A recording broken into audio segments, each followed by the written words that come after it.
Bueno, dale. ¿Listo? Bueno, un poco para retomar algo que me quedó ahí la clase pasada sin poder desarrollar.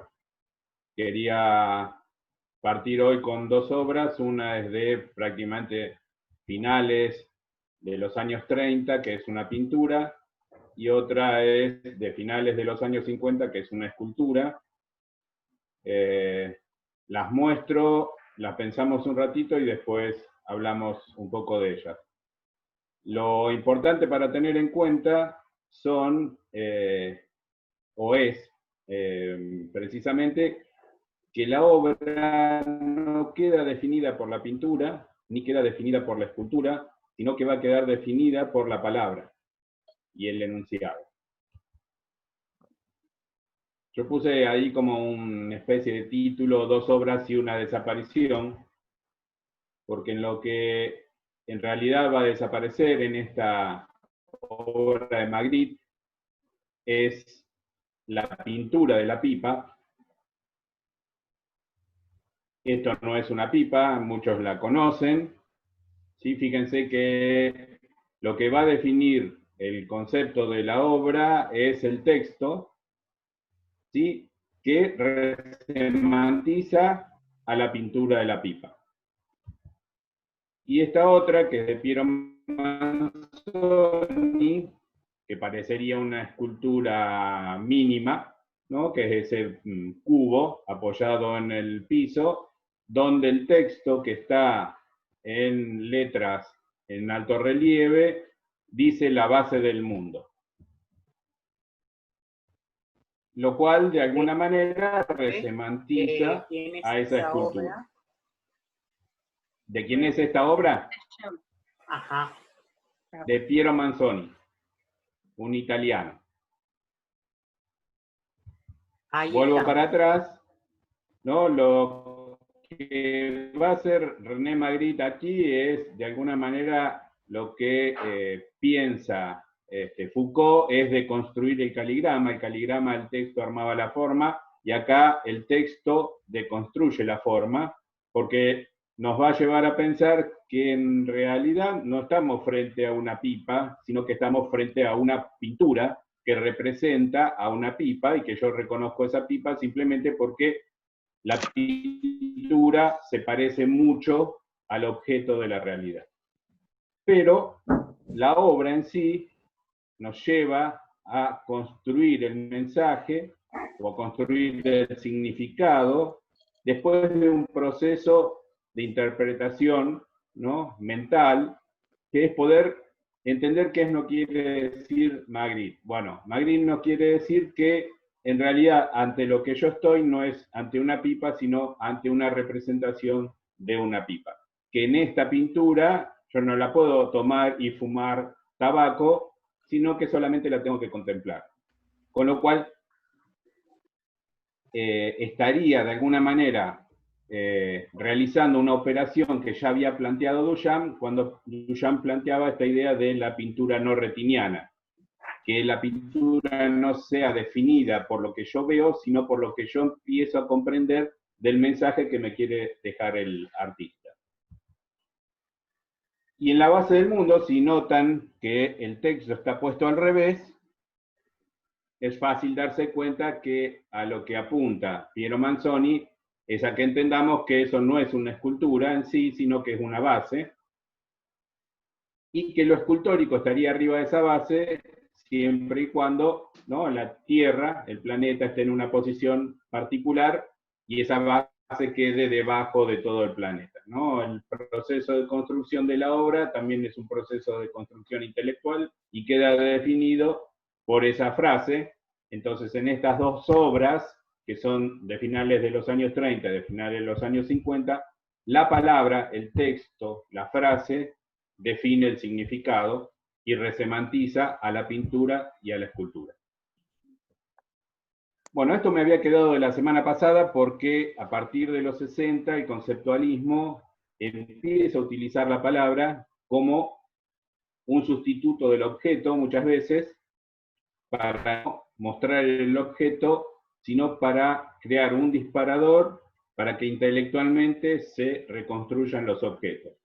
Y en lugar de la silla, o representar una silla con un dibujo o con una escultura, con solamente poner o escribir la palabra silla, el conceptualismo nos daba la oportunidad de que cada uno, cada espectador, piense en su propia silla, construya esa escultura o construya esa pintura o ese dibujo de esa silla.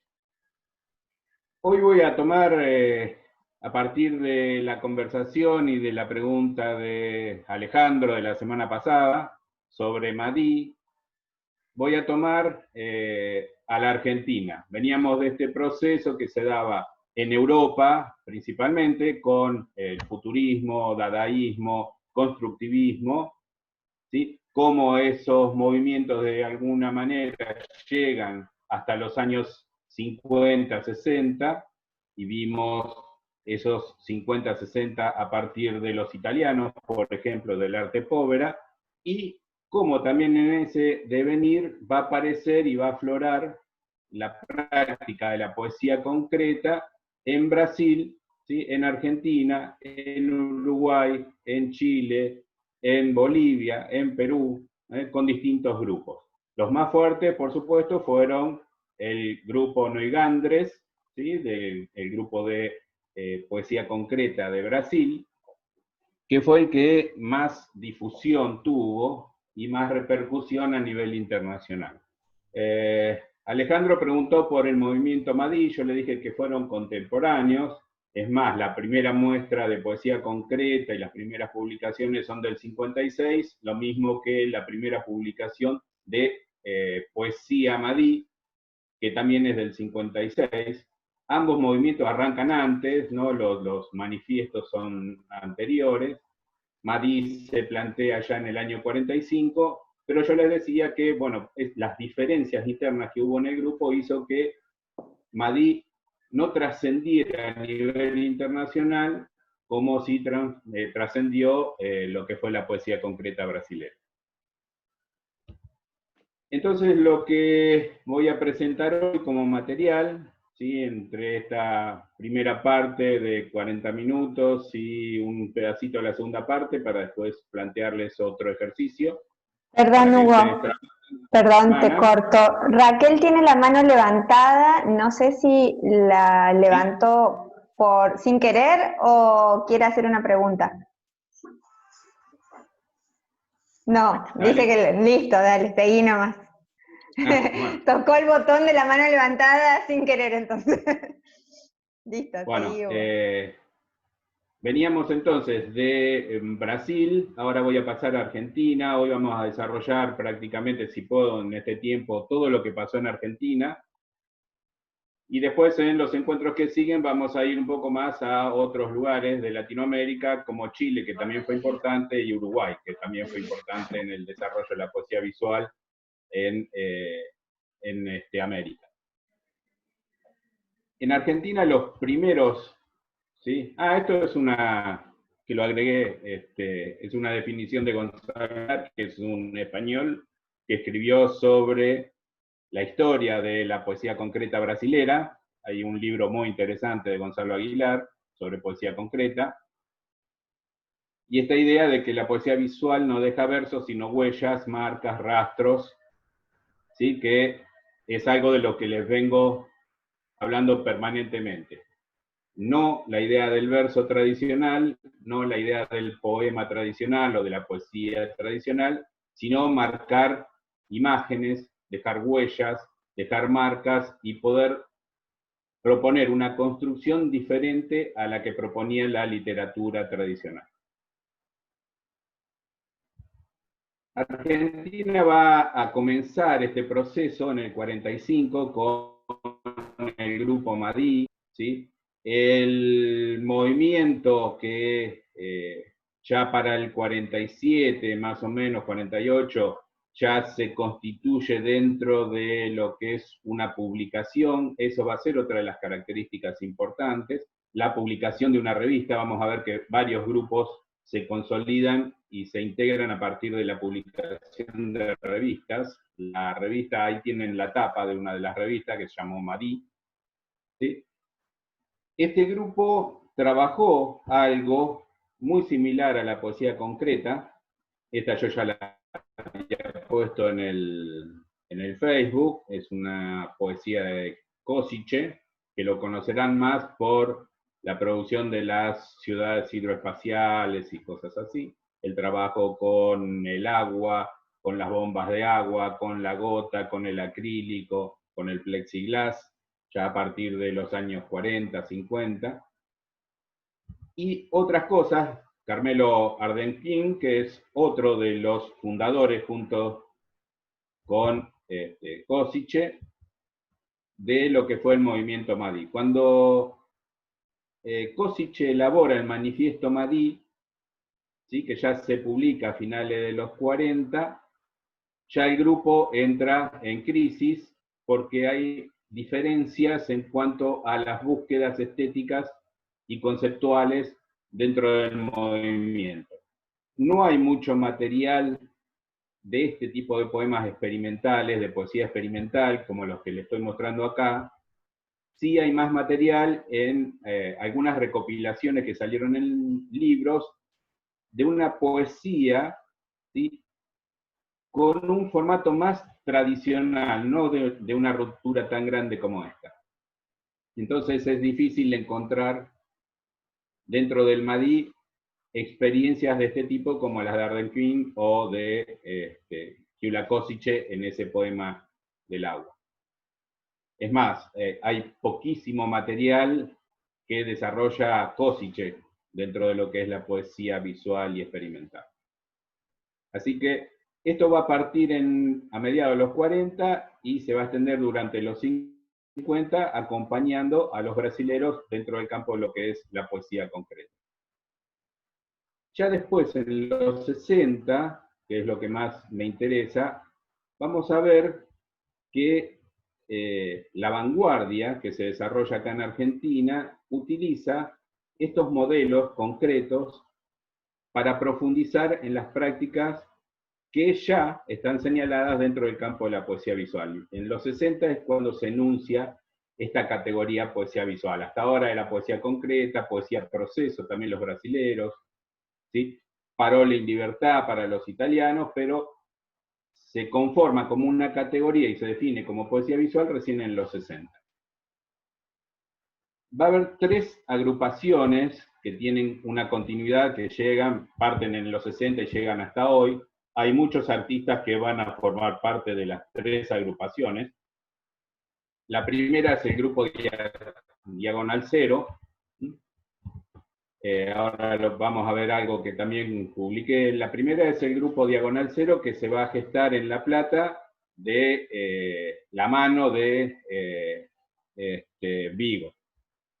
Vigo es el artista argentino que desarrolla más las prácticas de poesía visual, Edgardo Antonio Vigo, porque también hay otro Vigo en los años 30 que perteneció a los artistas del pueblo. No, este es Edgardo Antonio Vigo, un artista platense,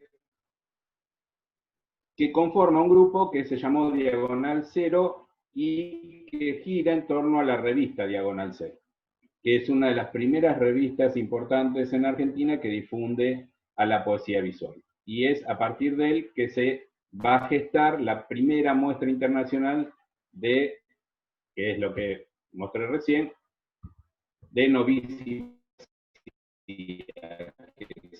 Esto se realizó en el año 69 en el Ditela, cuando se le pidió a Vigo que pensara una muestra de poesía experimental, poesía visual, poesía concreta, y él pensó en esta idea de una exposición de novísima poesía, se llamó, donde convocó y trajo obras de futuristas italianos de principio de siglo, de dadaístas.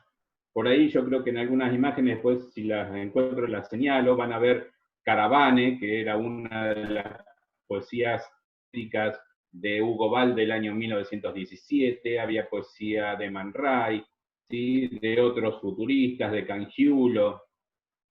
Todas esas prácticas de principio de siglo, de las vanguardias de principio de siglo, iban a estar incorporadas en esta muestra, más todas las experiencias que estaban desarrollándose en Sudamérica, en Latinoamérica, y principalmente acá en Argentina. Y ahí tienen, a ver si puedo con él, ahí tienen Caravane. Ahí aparece Caravane, que es el poema de Hugo Ball, que lo vimos, y después se los cargué en video. Por ahí aparece Caperium, que también es otra obra dadaísta, ¿sí? Que son las que están más a la vista. Y lo que tienen acá, ¿sí? Son grabaciones de poemas sonoros, ¿sí? Para ser escuchados. Esto se hace en el 69 y después se repite, ¿sí? Un par de años después en La Plata, pero no con esta cantidad de obras, porque no entraba. Esta obra que ven acá es de Pasos, de Luis Pasos, porque también lo vamos a ver con esta inscripción, que son onomatopeyas, ¿sí? En una página que creo que la puse más adelante cuando presentamos la obra cuando presente la obra de Pasos. Y esta obra es de Vigo también, que es esta que está acá. Acá hay algunas poesías, ¿sí? Y caligramas que vienen de Dada y Futurismo.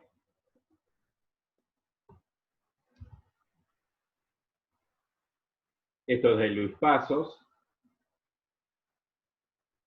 Y esta obra la vamos a ver después, que es un periódico, ¿sí? Página de periódico continuo, que es de uno de los que formó parte del grupo Diagonal C.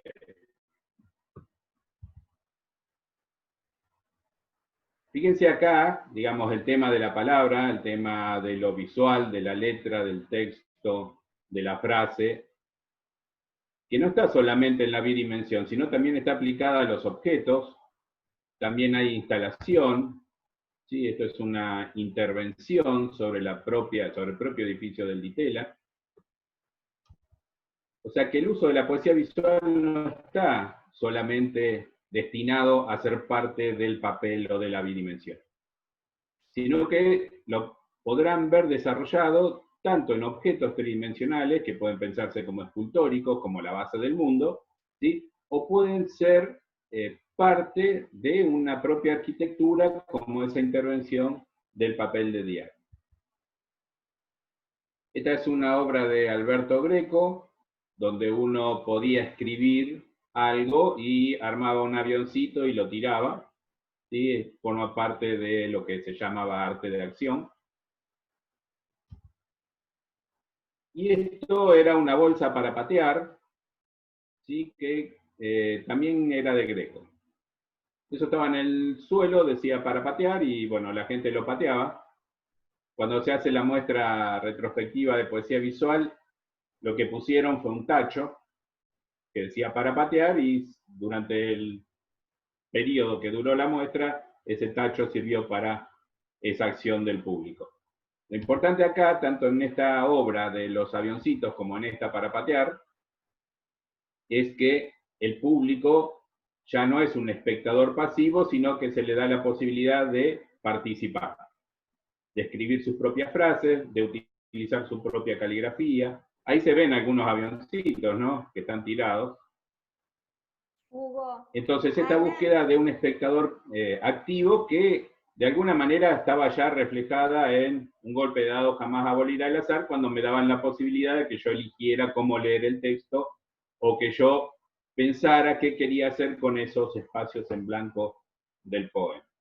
Hugo, Y esto es de Hugo, 1969, ¿sí? sí, te hago una consulta que hace Ana, que la pongo en común a todos, si bien yo la podía responder, pero me parece que es una pregunta interesante para compartir con todos. Ana pregunta si cuando intervienen diarios o periódicos, se hacen en originales o intervienen reediciones o reimpresiones de esos diarios. No, esas obras son periódicos reales.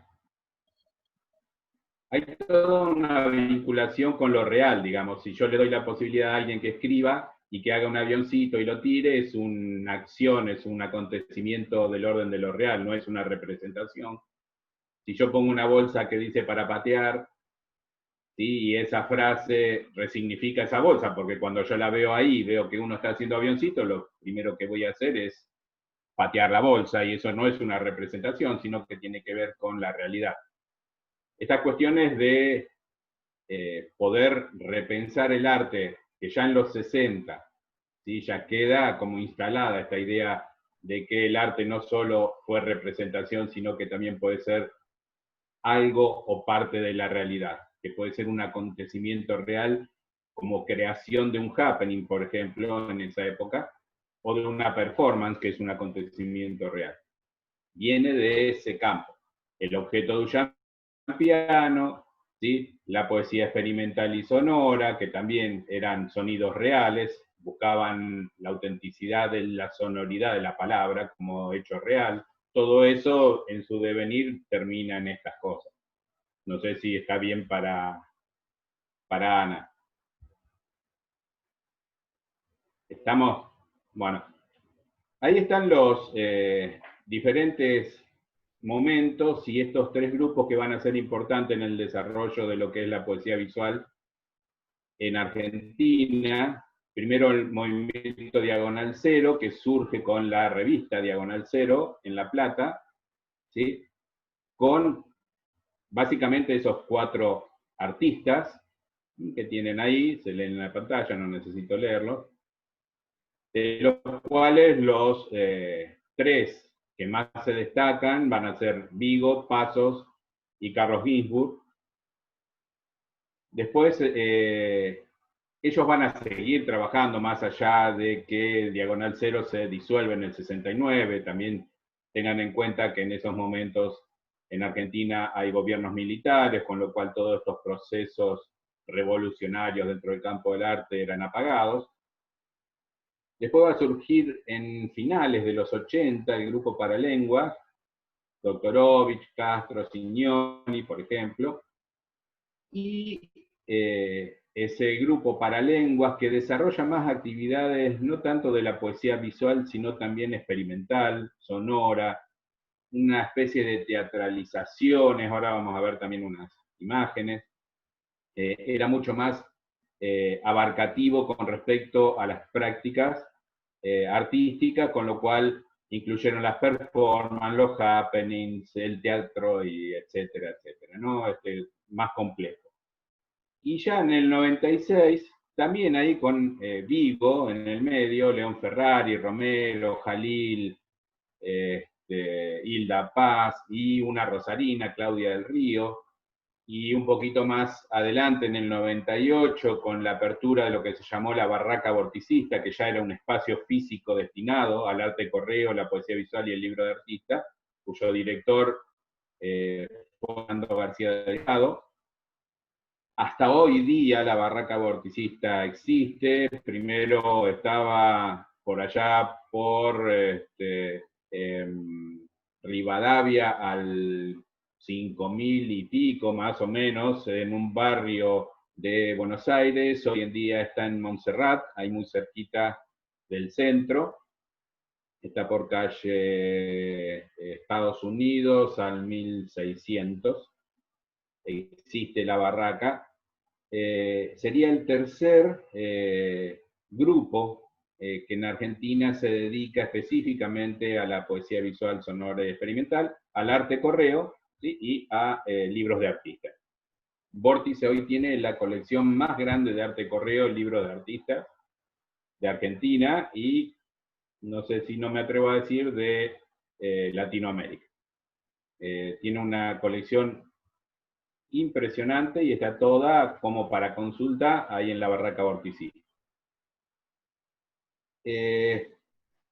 Vórtice Argentina va a tener para mí un significado muy importante, porque a partir de la apertura de un espacio que yo tuve en Rosario que se llamó La Caverna, hicimos una especie de amistad con Vórtice y pudimos traer talleres, seminarios de poesía visual, exposiciones de visual, sonora y experimental ahí a Rosario, a La Caverna, Tanto es así que armamos una muestra conjunta que se llamó Poetas Visuales Argentinos, que se hizo conjuntamente con una muestra de Joan Brossa, un poeta visual español, el más reconocido de los españoles, el Centro Cultural Español, ahí en Rosario, hizo la muestra de Joan Brossa, y nosotros en la Caverna, junto con Vórtice, hicimos la muestra de los poetas visuales argentinos de manera conjunta. Esas dos muestras que inauguraron primero en Rosario, después fueron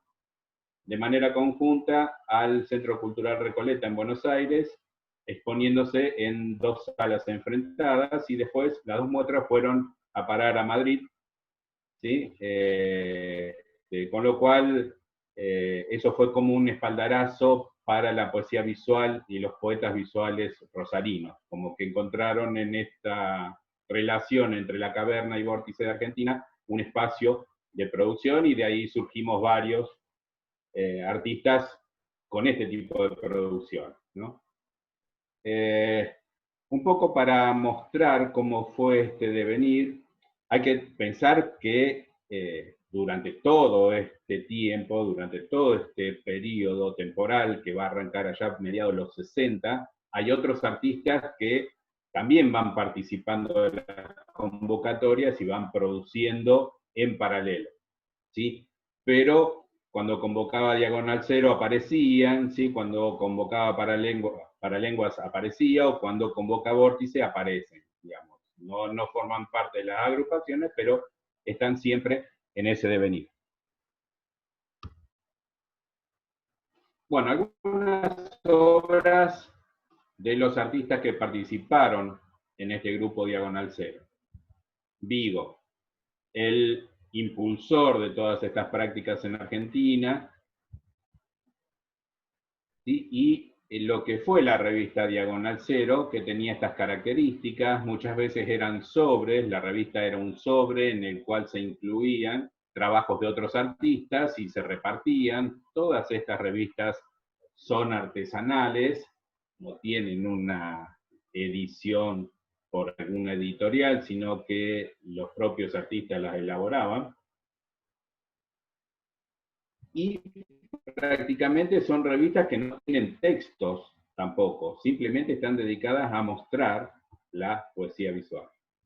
Hugo, te queda ¿Sí? 1 minuto y se va a cortar, simplemente para decirle a la gente que se vuelva a conectar con el mismo ID, la misma contraseña cuando se corte. Bueno, muestra un poco del trabajo de Vigo, su trabajo con las letras tipográficas, que es uno de los formatos que viene, ¿se acuerdan de Hausmann, por ejemplo? Y también su trabajo con los objetos. Vigo tiene esta doble relación entre el texto y el objeto, o el texto solo de arte impreso. Ahí está otra de las revistas Diagonal Cero. Sus poemas, una serie de poemas que lo verán muy cercano a aquellos poemas dadaístas. En los 60 surge en estos grupos esta idea de un neodadaísmo, con lo cual van a ver formatos muy similares. Fíjense cómo no aparece la palabra, no hay ninguna interpretación de ninguna palabra, simplemente el trabajo con las formas de la letra, la composición, la estructura de un poema que es puramente visual. Poema matemático barroco.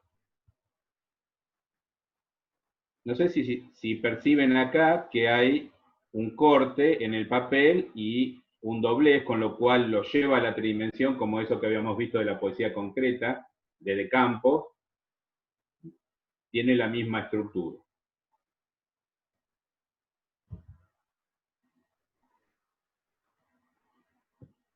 Bueno, algo que es muy propio también de lo que fue el arte correo es el sello,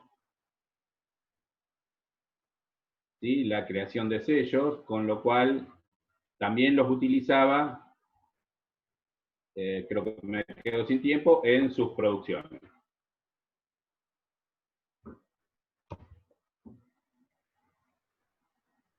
Y esta relación siempre con los objetos. Siempre fíjense que el texto define la interpretación de la obra.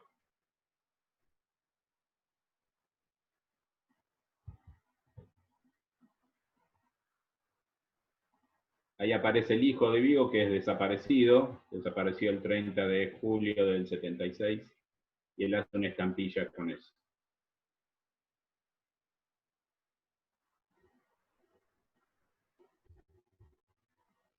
Bueno, se va a cortar y después del corte arranco con Luis Pasos. ¿Sí? Pues ya quedan 10 segundos.